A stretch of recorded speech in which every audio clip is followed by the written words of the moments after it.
오늘 저희가 함께 읽은 로마서 5장 말씀, 이 5장 말씀은 로마서에서 굉장히 중요한 분기점이 되는 말씀입니다. 5장 1절 말씀 여러분 보시면요, 거기에 뭐라고 되어 있습니까? 그러므로 우리가 믿음으로 의롭다 하심을 받았으니 라고 되어 있죠. 받을 거다가 아니라 받았으니 라고 말씀하고 있습니다. 자, 4장까지에서는요, 믿음으로 말미암아 의롭다함을 받는 하나님의 의가 나타났다라고 하면서 멸망당할 수밖에 없는 죄인들에게 주어진 그 하나님의 구원의 길을 제시를 했다면, 5장 1절에 들어서면서부터는요, 그 하나님의 의를 받고 구원을 얻은 사람들, 이미 믿음으로 말미암아 의롭다함을 받은 사람들을 향해서 하는 말씀이 되는 겁니다. 이미 의롭다 하심을 받았다라고 하는 것은요, 복음을 듣고 그에 반응하여서 우리의 삶의 어느 시점에 내가 예수 그리스도를 믿습니다, 영접합니다 라고 고백했던 사건이 있다라는 것을 전제합니다. 정확한 날짜와 시간이 있어야 한다라는 건 아니고요, 하지만 분명하고도 진정한 고백으로서 예수 그리스도를 믿습니다 라고 한 그 경험이 본인의 삶의 어느 순간에는 반드시 있어야 한다라는 거죠. 마치 여러분 결혼하게 되면 결혼 서약 때에 이 사람을 아내로 맡겠습니까? 남편으로 맡겠습니까? 했을 때에 네 하고 대답했던 순간이 있는 것처럼, 그 고백을 통해서 한 남자와 한 여자가 결혼의 관계 가운데 들어가는 것처럼 예수 그리스도를 영접하는 이 부분도, 예수 그리스도를 믿는 것도 그러한 분명한 우리의 고백이 있어야 한다라는 겁니다.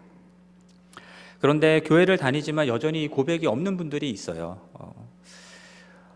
말씀드렸던 것처럼 오늘부터 이제 보게 되는 5장 이후의 말씀들은 구원받지 않은 사람들에게 주시는 말씀이 아니라 이미 구원받은 자들에게 주시는 말씀이기 때문에 저희가 5장으로 넘어가기 전에 저희가 다시 한번 이 복음을 짚고 넘어가려고 합니다. 오늘 이 복음을 다시 들으시고 아직 예수 그리스도를 믿음으로 영접하지 않은 분들은 믿고 영접하여 의롭다함을 얻는 은혜가 있는 이 시간이 되기를 간절히 바랍니다. 이 세상에 의인은 단 한 사람도 없습니다. 모든 인간은 죄인이고요, 여러분들이 얼마나 착하게 살았건 도덕적으로 살았건 법을 잘 지키며 살았건 상관이 없습니다. 여러분들은 모두 다 죄인입니다. 왜냐하면 우리를 창조하시고 주관하시는 그 하나님을 반역하고 내가 하나님이 되고자, 내가 내 삶과 내 이 세상의 주인이 되고자 했기 때문입니다. 그래서 여러분 오늘 본문 8절 말씀 보면요, 우리가 아직 죄인 되었을 때라고 얘기를 하는데 그 동일한 말을 10절에서는 우리가 원수 되었을 때라고 표현합니다. 그러니까 우리가 하나님 앞에 죄인이다라고 말하는 것은요, 달리 표현하면 우리는 하나님의 원수다라고 하는 의미가 되는 거죠. 그러면 우리가 하나님과 왜 원수가 되었다고요? 하나님을 반역했으니까 원수가 된 것입니다. 제가 예를 들어 한번 설명해 볼게요. 여러분 너무너무 잘생긴 사람이 있다고 생각해 보세요. 근데 학교도 좋은 학교 나왔어요. 직장도 너무 좋은 직장 다녀요. 연봉도 많이 받고요, 결혼도 잘했어요. 사교성도 너무 좋고요, 싹싹하고요, 그리고 봉사도 너무 많이 하고요, 그리고 기부도 많이 해요. 여러분 어떤 사람 같습니까? 너무 괜찮은 사람 같다는 생각 드시죠? 너무 좋은 사람 같지 않으십니까? 그런데 그 사람이 알고 보니까 자기를 낳아주신 부모님을 내다 버린 사람이라는 사실을 알게 되면 그러면 여러분들은 그 사람을 어떻게 평가하시겠습니까? 여전히 괜찮은 사람이라 생각하시겠습니까? 천하에 패륜하고 천륜을 저버린 사람이다라고 생각을 하시겠죠. 마찬가지입니다. 사람이 아무리 잘나고 도덕적이고 좋은 삶을 산다고 해도, 착하게 산다고 해도 하나님을 반역한 인간은요, 하나님과 원수가 된 죄인인 것입니다. 이런 의미에서 여러분 유죄를 인정하십니까? 자, 이 유죄 선언을 받은 인간은 하나님의 진노의 심판을 피할 수가 없습니다. 그리고 그 심판의 값은 사망인 것이죠. 죽음입니다. 하나님을 반역하여 떠난 인간은요, 멀쩡히 잘 살아있는 것처럼 보이지만, 그리고 잘 살아가는 것처럼 보이지만 실상은 죄와 허물로 죽었다라고 성경은 말씀합니다. 여러분 꽃이 꼭 가지에서 떨어지면은 여전히 예쁘죠? 잠깐 동안은 여전히 예쁩니다. 하지만 시간이 지나면 곧 시들어 죽어버리는 것처럼 생명의 근원이신 하나님으로부터 반역하여 떨어져 나간 인간은요, 반드시 죽습니다. 살아있는 듯 보이지만 이미 죽은 거나 다름이 없습니다. 하나님과 원수된 죄인인 인간은 무슨 수를 써도 하나님의 생명의 근원 되시는 하나님과 분리되어 버렸기 때문에 스스로는 그 하나님의 진노의 심판을 피할 수 없고 죽을 수밖에 없는 것입니다. 그래서 아무 소망이 없는 것이죠. 그러나 이제는 하고 바울이 선포했죠. 이제는 무엇이 나타났습니까? 하나님의 한 의가 나타났다고 말씀합니다. 예수 그리스도를 믿음으로 말미암아 하나님이 죄인인 우리를 의롭다 여겨주시는 그 하나님의 의가 나타났다라는 겁니다. 우리의 행위와 공로로 의롭게 되는 것은 불가능한 일이죠. 근데 그 불가능한 일을 예수 그리스도를 통해서 하나님께서 하셨다라는 겁니다. 우리에게는 불가능한 일이기 때문에 그 일을 행하신 하나님, 그 일을 행하신 예수 그리스도를 믿는 믿음 외에는 이것을 우리의 것으로 만들 길이 없는 것이죠. 그러므로 무엇을 믿어야 한다고 말씀드렸습니까? 예수 그리스도를 십자가에서 내어주시고 우리의 죄값을 다 치르시게 하시고 우리를 의롭다 하시기 위하여 그 예수 그리스도를 부활케 하신 그 하나님을 믿는 겁니다. 그리고 그 일을 행하신 예수 그리스도를 믿는 겁니다. 이 예수 그리스도를 믿는다라고 하는 것은 하나님을 반역한 인간이 다시 그 주인의 자리를, 삶의 주인과 이 세상의 주인의 자리를 하나님께 내어드린다, 돌려드린다라는 의미입니다. 그래서 우리가 하나님을 반역해서 우리가 스스로 왕이 되려고 했던 그 삶에서 돌이켜서 그 하나님을 다시 우리 삶의 왕으로, 주인으로 모셔드리는 것이죠.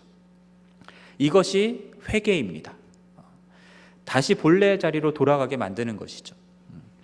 그러면 반역의 죄를 향한 불같은 하나님의 진노를 거두시고 하나님이 그 믿음을 가진 우리를 너는 의롭다라고 여겨주신다라는 하는 그 은혜를 베풀어 주신다라는 거예요.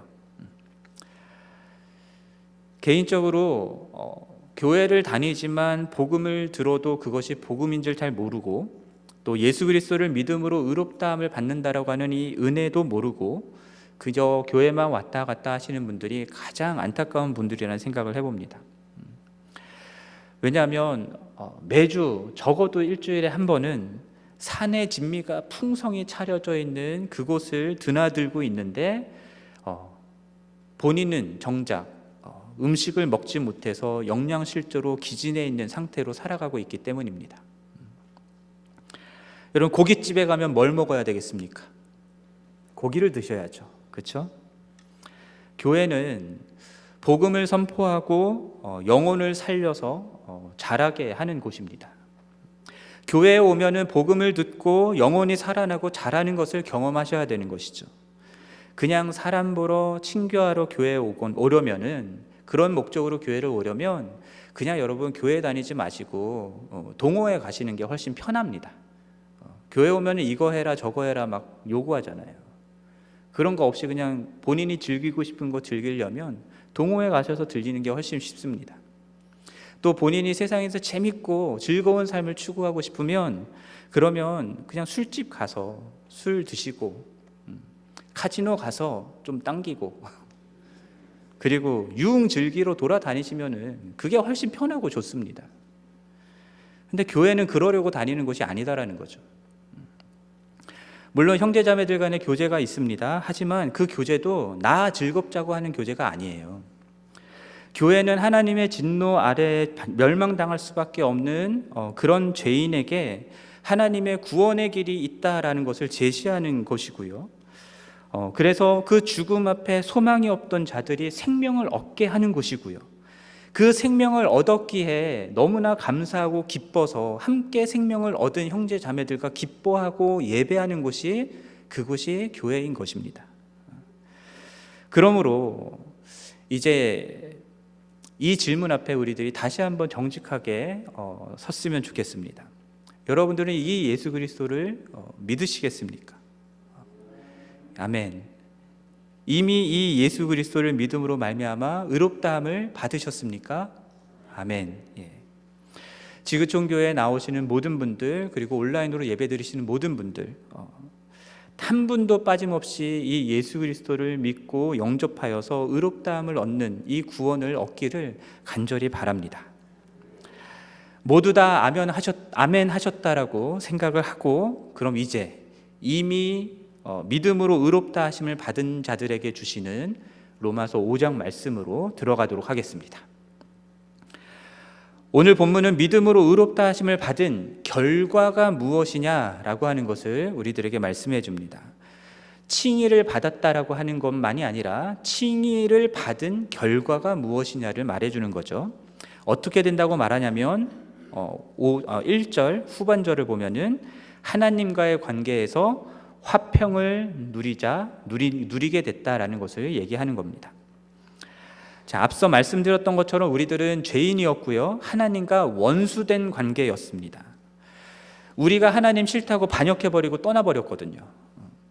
하나님은 죄가 없는 의로우신 분이시기 때문에 불의한 죄인인 우리가 그 하나님과 함께 있을 수가 없습니다.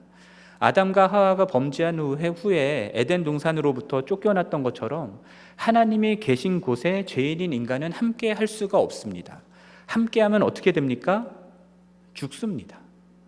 하나님의 진노의 심판 아래 죽을 수밖에 없기 때문입니다.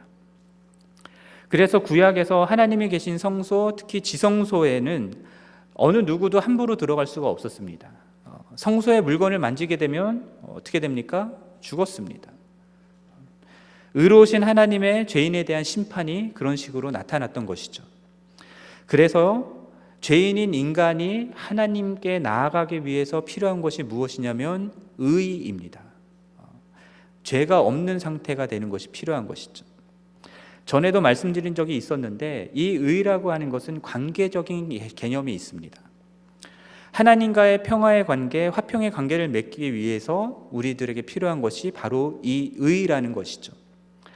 하나님과 함께 할 수 있을 만큼의 의가 필요합니다. 하나님 수준의 의가 필요합니다. 그런 의는 우리들에게는 절대 없는 것이죠. 우리가 행하는 율법의 행위로는 절대 얻을 수 없는 겁니다.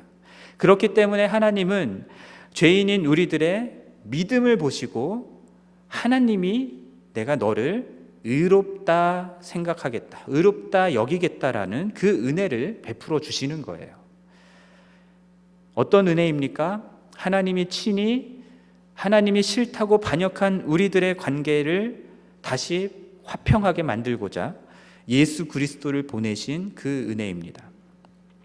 예수 그리스도께서 우리의 죄값을 대신 치러주시고 우리의 모든 죄를 사하시고 예수 그리스도를 믿는 자들에게 다시 의롭다함을 얻게 하는 그 은혜를 베풀어 주신 것이죠. 2절에서 말씀하던 것처럼 예수 그리스도로 말미암아 우리가 믿음으로 서 있는 이 은혜에 들어가게 된 것입니다. 그렇게 우리는 예수 그리스도로 말미암아서 하나님과 다시 화평한 관계를 얻게 된 것입니다. 그렇게 하나님과의 관계를 회복했으니 그러니까 어떻게 해야 된다라는 거예요?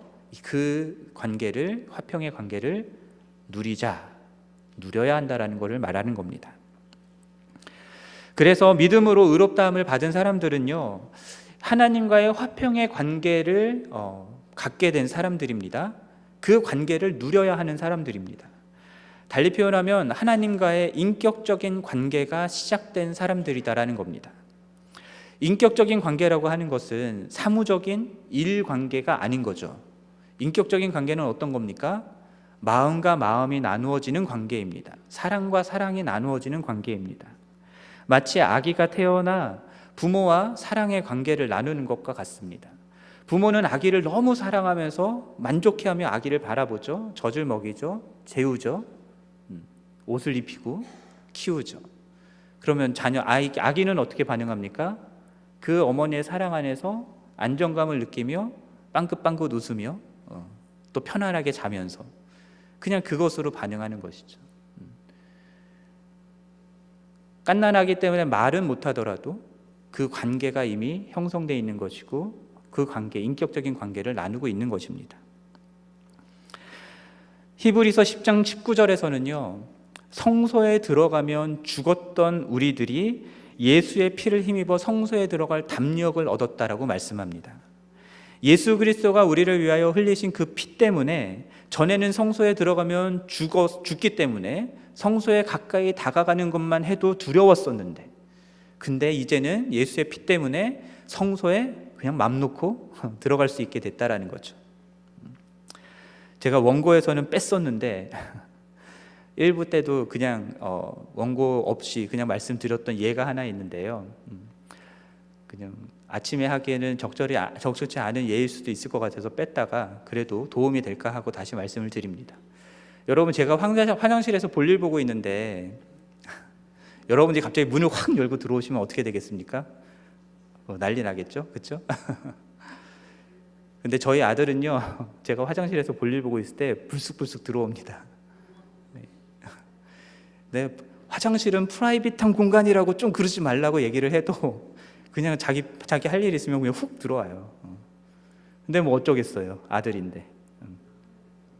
그렇게 담대하게 들어올 수 있는, 왜냐하면 아들과 아버지의 관계이기 때문에. 성소에 들어가는 것도 그런 담대함으로 들어갈 수 있게 됐다라는 거예요.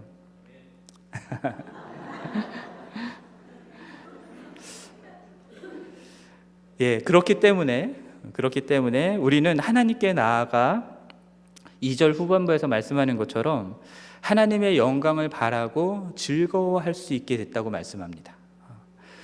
그래서 죽어서 가는 천당에서 하나님께 영광을 바라고 즐기는 그런 게 아니라요, 그것도 있지만 지금 이 자리에서 우리가 살아가는 삶의 현실 속에서 하나님과의 화평한 관계 가운데 있기 때문에 우리는 여기서 그분의 영광을 바라며 여기서 그분을 즐거워할 수 있다는 거예요. 근데 그것도 영원히 그것을 그렇게 할 수 있다는 겁니다. 여러분, 옛날에 이상가족 찾기 했던 거 기억나십니까? 제가 초등학교 1학년 때, 국민학교 1학년 때 있었던 일인데요. 이상가족 찾기 나오는 그 영상들을, 그러니까 화면을 보면서, TV를 보면서 아직도 마음속에 기억이 많이 남아 있습니다. 전쟁 때문에, 분단 때문에 헤어지고 잃어버렸던 많은 사람들, 그 가족들을 찾았을 때 여러분 어떻게 했었습니까? 사람들이 안고 울고 어디 갔었냐고, 내가 그렇게 찾았는데 헤어지지 말자고 얼굴 만지고 뽀뽀하고 그러잖아요. 그렇게 했던 사람이 딱 그때만 그렇게 하고서는 다음 날 되면은 다시 각자 삶의 자리에 가서 관계없이 그냥 살아갑니까? 아니죠. 우리 다시는 헤어지지 말자라고, 그때 이후로는 계속해서 함께 죽을 때까지 살자라고 하는 거잖아요. 마찬가지로 하나님과 화평의 관계를 회복했다라고 하는 거는 그냥 내가 예수를 믿고 의롭게 됐다 이걸로 끝, 이게 아니라 영원히 그분과 함께 화평의 관계를 누리게 됐다라는 거예요. 그 관계는 영원히 지속됩니다. 영원히 지속되는 화평의 관계 안에서 하나님과 더불어 살아가는 삶을 살게 되는 거예요. 그러면서 그 하나님이 누구이신지를 알게 되는 거죠.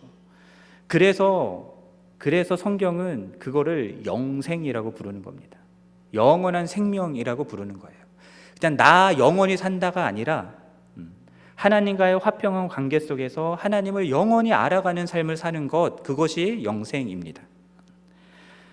우리가 하나님과의 화평의 관계를 회복하게 될 때 우리는 그 하나님과 더불어 살아가기 때문에 하나님의 영광을 바라며 그 하나님을 그 안에서 즐거워할 수 있다라고 말씀합니다. 그래서요, 예수 그리스도로 말미암아서 의롭게 된 사람들, 그래서 하나님과의 화평의 관계 가운데 들어가게 된 사람들은 하나님의 영광을 바라보게 되기 때문에 예배자가 될 수밖에 없습니다. 하나님의 거룩한 보좌 앞까지 나아가서 그 하나님의 얼굴을 볼 수 있게 되고 그 영광을 보면서 형언할 수 없는 그 하나님의 존귀와 영광과 위엄을 찬양할 수밖에 없는 거죠. 경배할 수밖에 없는 겁니다. 그 하나님 앞에 엎드릴 수밖에 없는 겁니다. 그런 예배를 드리는 그런 예배자가 된 사람들은요, 예배가 끝나기를 원치 않습니다. 여러분, 예배가 끝나기를 원하십니까? 예. 영원히 그 하나님을 예배하기를 마음속에 갈망하게 되는 거예요. 제 개인적인 경험인데요, 고등학교 때 제가 학교 갔다 오면은 주로 했던 게 방에 들어가서 기타 치며 찬양하는 거였습니다. 그래서 저희 누나들이 맨날 기타 치며 찬양만 했던 애가 대학 갔다고 신기해했었거든요. 근데 어느 날 한 번은 하나님의 음성을 듣고자 기도하면, 이 찬양 아시죠? 하나님의 음성을 듣고자 기도하면, 그 뒤에 이제 새 노래로 부르자 랄라라, 이 찬양 있잖아요. 기억나시죠? 제가 그 찬양을 부르고 있었는데요, 부르는 중에 그냥 예수님이 그 하늘 보좌에서 일어나서 제 찬양이 너무 즐겁고 기뻐서 막 덩실덩실 춤을 추는 것 같은 생각이 드는 거예요. 그래서 그 찬양을 멈출 수가 없는 거예요. 그 찬양을 멈추면 예수님도 같이 그 춤추는 거를 멈추게 될 것 같다는 생각이 드니까. 그래서 1시간도 넘게 그 후렴부를 불렀던 기억이 있습니다. 새 노래로 부르자 랄랄라, 그 찬양을 1시간도 넘게 그 부분만 계속해서 불렀던 기억이 있습니다. 이번에 에스베리 대학에서 예배가 계속 몇 주간 계속됐던 그런 일이 있었죠. 아마 그 사람들도 그런 마음이었을 것 같습니다. 예배가 멈추지 않기를 원했던 것이죠. 뿐만 아니라 3절에서 말하는 것처럼 이 하나님과의 화평 가운데 들어간 사람들은요, 환난 중에도 즐거워할 수 있습니다. 여기서 말하는 환난을 꼭 박해와 핍박으로만 이해할 필요는 없을 것 같아요. 그것도 맞지만, 그러나 우리들의 일상의 삶을 살아가면서 겪게 되는 모든 상황들을 다 표현하는 거라고 할 수도 있습니다. 왜냐하면 현실은 녹록지 않잖아요, 여러분. 지금까지 사시면서 모든 게 다 순조롭게만 다 풀려서 여기까지 오신 분 계십니까? 그런 분 없으시잖아요. 근데 그런 상황 가운데에 환난이라고 말하는 그런 어려움들까지 있다면, 그렇다면 더더욱 힘들고 어려운데, 근데 뭐가 그렇게 즐겁겠습니까? 그렇죠? 근데 우리들의 시선이 현실의 환난에 고정되어 있는 게 아닌 거예요. 우리들의 시선이 어디에 고정되어 있습니까? 하나님의 영광을 바라며 그 영광을 고정하고 있기 때문에, 시선을 고정하고 있기 때문에 즐거워할 수 있다라는 거죠. 그리고 그것이 우리들에게 온전히 이루어질 날이 올 것이다라는 믿음이 있기 때문에, 그것을 소망하고 있기 때문에, 그렇기 때문에 우리가 현실 속에서 환난을 당하더라도 즐거워할 수 있다라고 말하는 겁니다. 로마서 8장 18절에서도 말씀하듯 현재의 고난은 장차 우리에게 앞으로 올 영광과 좋게 비교할 수 없다라고 말씀하잖아요. 그렇기 때문에 그 영광을 하나님과의 화평의 관계 가운데 들어가서 바라보는, 오늘 이 시간에 바라보고 있는 모든 그리스도인들은 이 현재 우리의 삶 가운데 겪게 되는 모든 상황들, 환난들을 견뎌낼 수 있고 그 가운데서도 즐거워할 수 있다라는 겁니다. 또 인내할 수 있는 것이죠.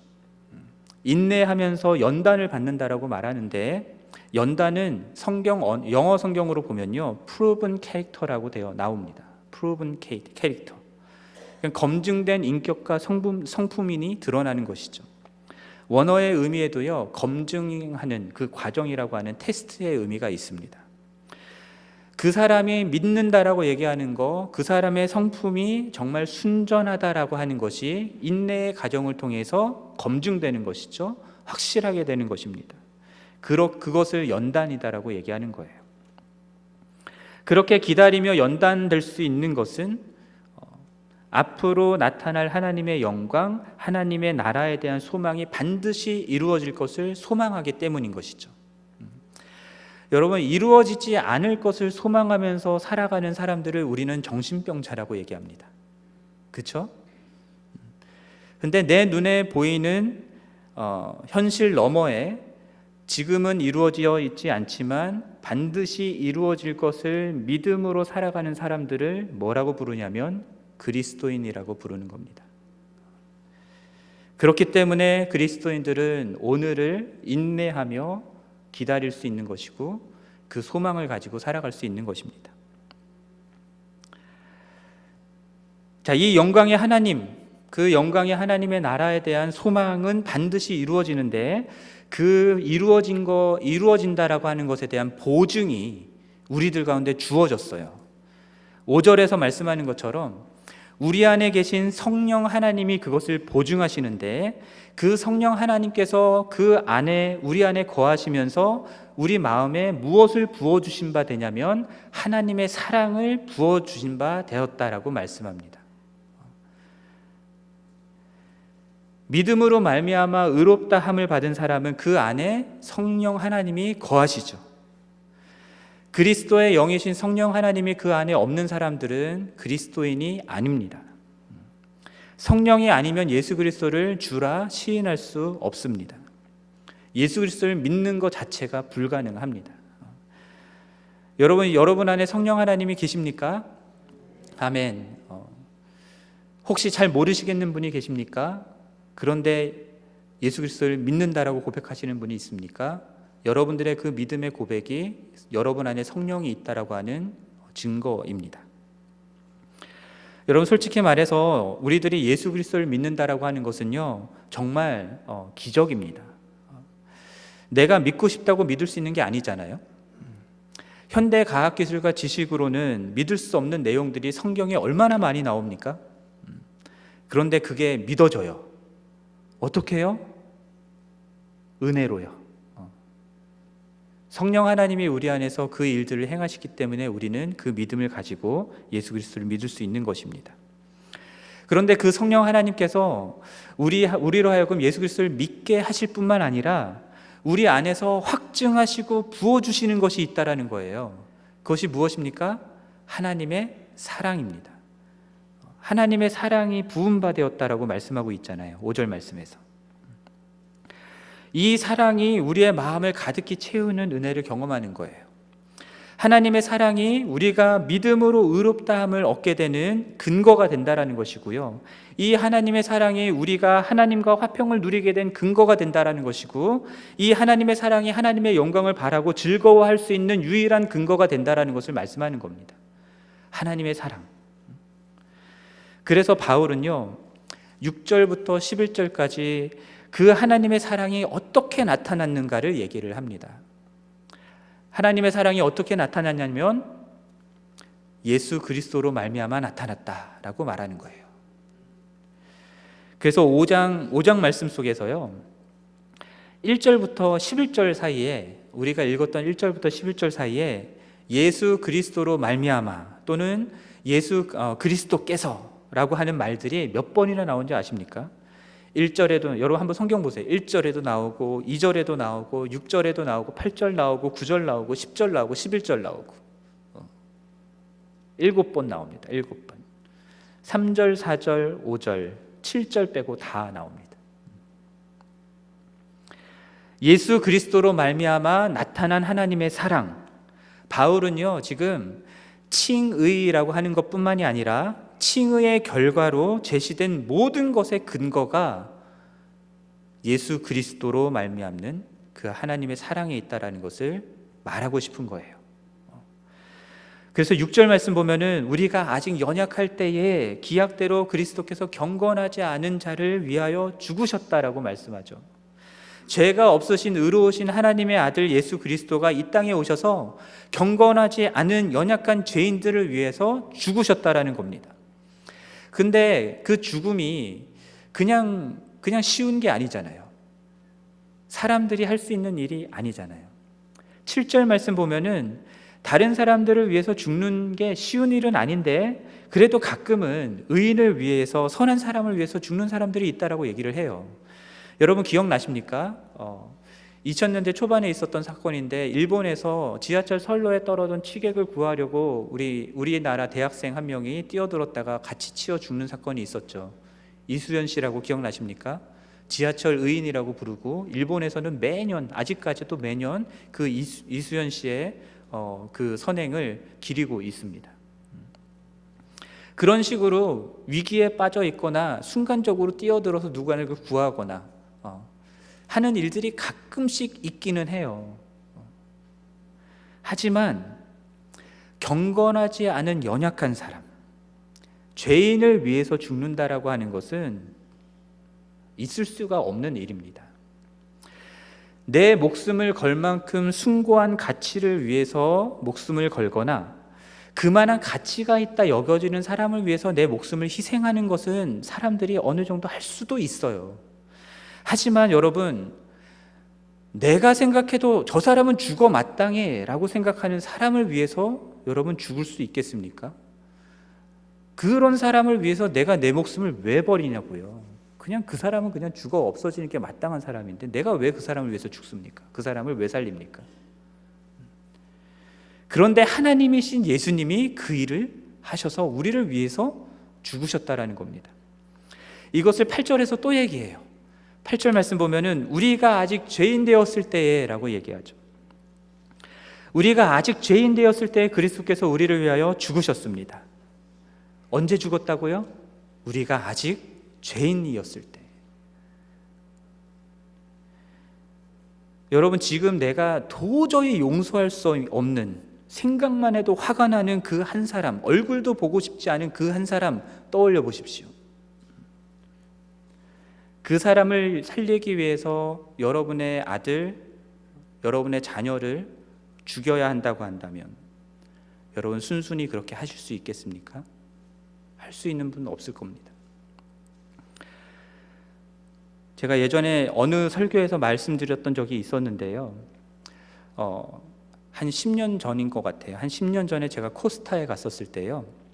첫날 밤 저녁 집회 때에 예배를 드리러 아내와 함께 들어갔습니다. 아내랑 옆자리에 이렇게 옆에 앉아서 찬양을 시작하려고 자리에서 일어나서 찬양을 치려고 박수를 이렇게 치는 순간, 그 순간에 하나님이 제 마음속에 주셨던 마음이 있었어요. 제가 아들이 셋이 있잖아요, 여러분. 아시는 분은 아시고 모르시는 분은 모르는데 아들만 셋이 있습니다. 그런데 하나님께서 이런 도전을 주시는 거예요. 죄인을 위해서 너의 첫째 아들을 죽여야 한다면,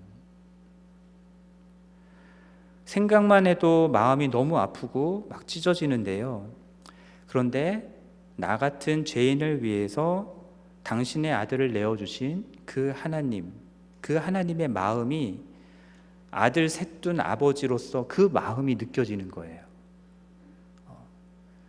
정말 가슴을 칼로 후벼 파는 것처럼 아프더라고요. 그래서 찬양을 할 수가 없었어요. 그 자리에 엎드려서 계속 울었어요. 집회가 끝날 때까지 울었어요. 무슨 말씀을 들었는지 모르겠어요. 집회가 끝나고 나와서도 계속 울었어요. 그 코스타 기간 동안에는 예수라는 단어만 나와도 눈물이 흘렀어요. 하나님의 마음이 느껴져서. 지금도 그 말씀을 들으면서 눈물이 고입니다. 그냥 예수가 우리를 위해서 죽었다? 이게 그냥 된 게 아니거든요. 이렇게밖에 표현할 수는 없는데 하나님께서는요, 죽음보다 더한 고통을 감수하면서 자신의 아들을 우리를 살리기 위해 내어주신 거예요. 순간적으로 그렇게 하신 게 아니에요. 순간적으로 우리가 위험하니까 건져내려고 하다가 사고당해서 그렇게 된 게 아니에요. 오랜 시간을 계획하셨고 의도하셨고 그렇게 그 아들을 내어주신 겁니다. 그래서 그 예수 그리스도를 십자가에 내어주신 것을 통해서 하나님은 우리를 향한 하나님의 사랑을 확증했다라고 오늘 본문이 말씀하고 있어요. 우리를 얼마나 사랑하셨는지를 말씀하시는 거죠. 여러분, 그것보다 더한 사랑이 어디 있겠습니까? 그렇게 우리의 모든 죄를 예수 그리스도를 통하여 사해 주시고 그의 피값으로 우리를 속량해 주시고 우리를 의롭다 해 주신 것입니다. 그렇게 우리를 하나님의 진노하심에서 건져내신 거예요. 구원해 내신 거죠. 그리고 현재적으로 그 의롭다함을 얻었기에 우리는 하나님과의 화평의 관계로 들어갈 수 있게 됐다라는 것이고요. 그리고 장차 올 완성될 구원까지도 주님이 보증해 주신다라고 말씀해 주시는 겁니다. 이것을 바울은요, 같은 내용을 계속 반복해서 조금씩 다르게 표현하고 있어요. 10절 말씀 보면은 또 다른 표현으로 우리가 원수 되었을 때라고 말하잖아요. 원수를 위해서 내 아들을 희생시킨다? 말도 안 되는 일인데, 근데 하나님은 그 일을 하셨고 그로 말미암아서 우리가 하나님과 화목하게 되었다라고 말씀합니다. 화목하게 된 자로서 그의 살아나심, 부활로 말미암아 반드시 구원을 받게 될 것이다라고 보증해 주시는 거예요. 우리로 하여금 하나님과 화목하게 하신 분이 누구라고 말씀하시죠? 우리를 위해서 십자가에서 죽으시고 부활하신 예수 그리스도이시다라고 말씀하는 겁니다. 그분으로 말미암아 우리는 의롭다함을 얻게 되었고 하나님과의 화목한 관계 가운데 들어가게 되었고, 그래서 그 하나님의 영광을 바라며 즐거워할 수 있게 됐다라고 말씀하는 겁니다. 이것이 예수 그리스도를 믿어서 의롭다함을 얻은 자들이 받는 복이고 은혜입니다. 그리고 의롭다함을 받은 결과인 것이죠. 여러분, 우리는 설교를 시작하면서 제가 복음에 대한 내용들을 말씀드리고 예수 그리스도를 믿어 의롭다함을 받고 구원을 받았다라는 것에 여러분 아멘 하셨습니다. 맞습니까? 그렇다면 우리 모두 이 은혜 안에 들어간 자인 것을 믿으시기를 바랍니다. 하나님과 화평을 누리고 하나님의 영광을 바라보며 즐거워할 수 있는 자들이 됐음을 믿으시기를 바랍니다. 아멘. 여러분, 하나님과 화평을 누리는 관계가 됐다라고 하는 것은 그냥 먼 뜬구름 잡는 그런 이야기가 아닙니다. 오늘 우리가 살아가는 이 현실 속에서 이루어지고 경험되는 삶입니다. 물론 천국에 가면 더 온전하게 하나님과 함께 할 수 있겠죠. 하나님과의 완전한 화평의 관계를 누릴 수 있겠죠. 이 땅을 밟고 살아가고 있기 때문에 불완전한 부분들이 있기는 하지만 분명히 우리는 이 삶 가운데에서도 하나님과 화평의 관계를 누리며 살아갈 수 있습니다. 여러분, 제가 설교하는 동안에 단 한 번이라도 공기가 있다란 사실을 의식하신 분 계십니까? 손 한번 들어보시겠어요? 한 분도 안 계시죠? 공기는 항상 우리 가운데 있잖아요. 우리가 항상 숨을 쉬고 있잖아요. 근데 우리는 공기를 의식하지 않고 살아갈 때가 참 많아요. 비슷하게 우리는 하나님과의 화평의 관계 가운데 들어갔어요. 아까도 말씀드렸던 것처럼 영원히 이 가운데 있는 거잖아요. 마치 물고기가 물에서 살아가는 것처럼 우리는 하나님과의 관계 아래서 살아가는 자들이 된 거예요. 근데 24시간 그 관계를 의식하지는 못해요. 하지만 하나님과의 화평의 관계 가운데 들어가서 살아가는 사람들은요, 현실의 삶을 살아가다가 문득 그 하나님의 사랑이 느껴질 때가 있는 거예요. 그 하나님의 사랑이 깨달아지는 때가 있는 거예요. 그 은혜로 말로 표현할 수 없을 만큼 감사하다라는 마음이 들 때가 있는 것이죠. 고된 현실을 살아가면서 힘들고 어려웠었는데 문득 하나님이 생각나면 미소가 지어지는 거예요. 하나님 안에서 다시 일어설 소망이 생기는 거죠. 하나님과 함께 나눴던 그 기쁨이 우리 마음 가운데 다시금 일어설 수 있는 힘을 주는 것입니다.